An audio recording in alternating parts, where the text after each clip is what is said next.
All right, y'all. Here to interview my man, Mr. Wright, the man of the hour, the righteous one himself. What's goody? What's good with you, man? How you been?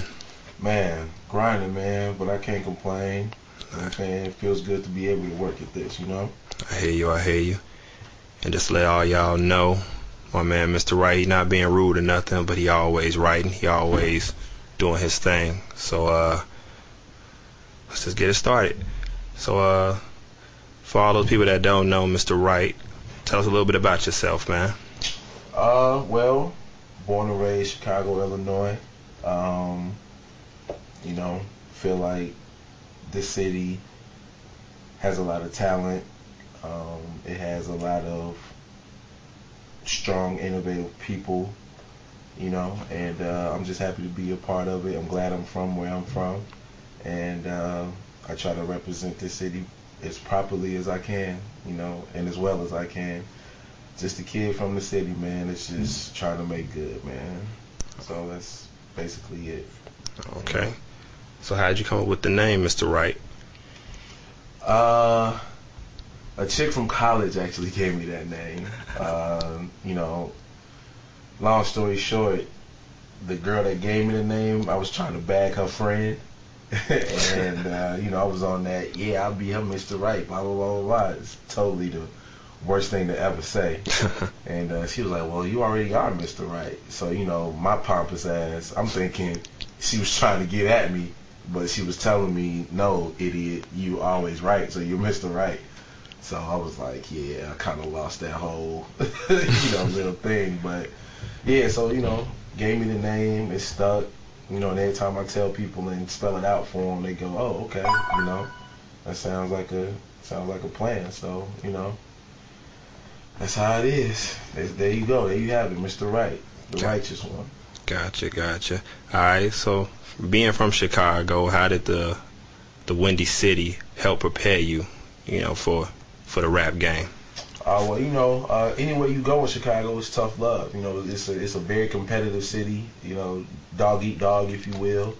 And whether it's music, whether it's sports, anything, I believe that you do here, you got to be the best at it, or you got to strive to be the best at it. And with the entertainment game being such a fickle,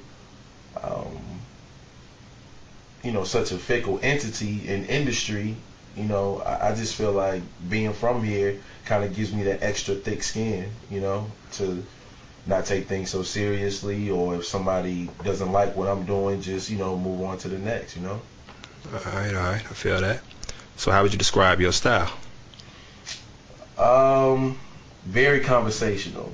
I feel like I want to engage my listeners to a point where they feel like they can picture what I'm saying, or they're sitting right next to me when I'm doing what I'm doing. Very conversational, braggadocious at times, and honest. I tend to use the word honest more than real, because a lot of people say fake shit and that's real to them, But I am 100% honest in everything that I say on record. So, if I talk about it, it's actually true. Definitely respect that. Yeah. So is there a particular artist out there that inspired you or inspires you? All of them. I look at certain artists and think, okay, I like how they, laid their career out, or I like the type of moves that they made, and I would kind of, try to take certain parts from their formula and implement it into mine. And then I also look at the artists that were once incredibly hot and just decided to fall off for whatever reason. They fell off, and say, okay, this is what not to do. But I'm inspired by everybody. I listen to everything. I take heed to everything. I soak everything in. I kind of refrain from using the cookie cutter names that everybody else uses. Because I kind of want my music to speak for itself. And so if I give a name, then people will look for that. They'll look for that quote unquote influence. So, I'm inspired by the good ones and the bad ones. That's how I look at it. All right, all right. So, what's your aspirations? Like, where do you see yourself in 5 years? In 5 years, I hope to be able to have a decent career, and I hope that I'm able to be a gateway for my friends and family to have their dreams come true. Like this, being on top of the music game has always been a dream of mine. And on the flip side of that dream, I wanted to be able to help people achieve what they want to achieve. I don't ever feel like this whole thing is just about me.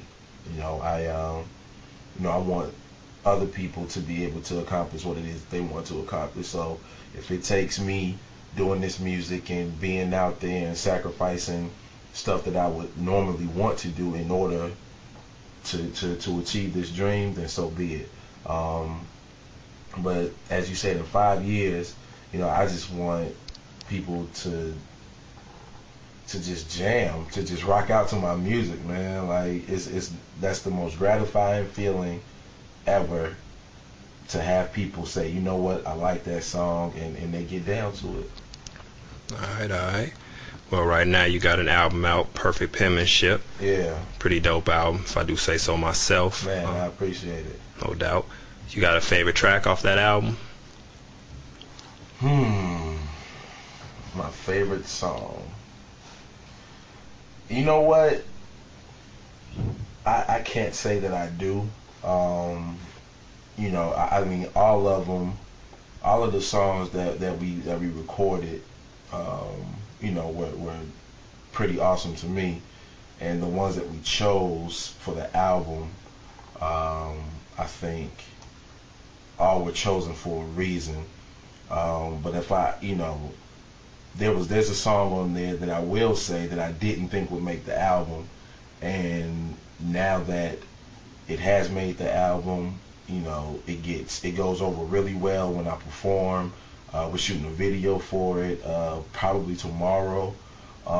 It's this record I got called Who Else, and it's produced by my boy JU1, The Replacements, and I mean the beat was just ridiculous when I first heard it, but I didn't think it fit the tone of the album, like after I recorded it, Mm-hmm. But my boy O Plus was like, yo, this has to go on there. Like it's definitely worth putting on the album, and probably being a single. I listened to him and he was right. So I think Who Else is that one that but I got a lot of records on there, man, that I think are just phenomenal records.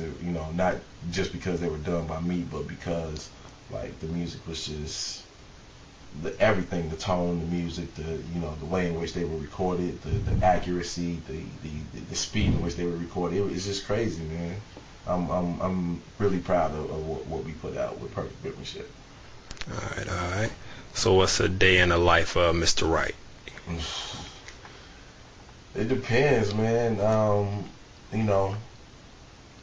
Meetings, music, in the studio like crazy, as if I ain't got nothing else to do.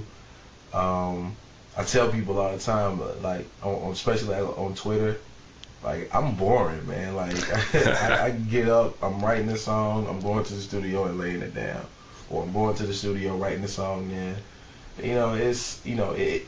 anything of or pertaining to music and getting that brand out there, man. That's pretty much what I'm doing. All right, all right. Any plans for remainder of the year? New albums, mixtapes? I mean, my squad got some stuff coming. First up, I believe, is my boy Prez Presidential. That's the name of his album. Is dropping pretty soon. The whole CEI movement, The Circle. We probably gonna put something out as a collective, maybe around January, February. I'm in the process of writing my next project. It's called Coded Language.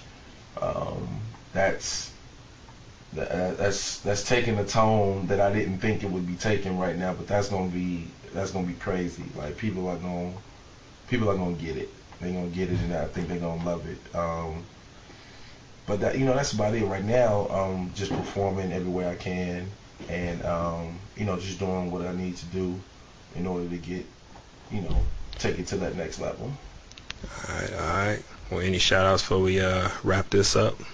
Oh man, shout out to everybody, man. The whole winner circle, all my friends, family that have supported me from day one. Y'all know I appreciate you. It's just too many to name off top, but just look out for me, man, and I promise to make you proud. I guarantee that. All right.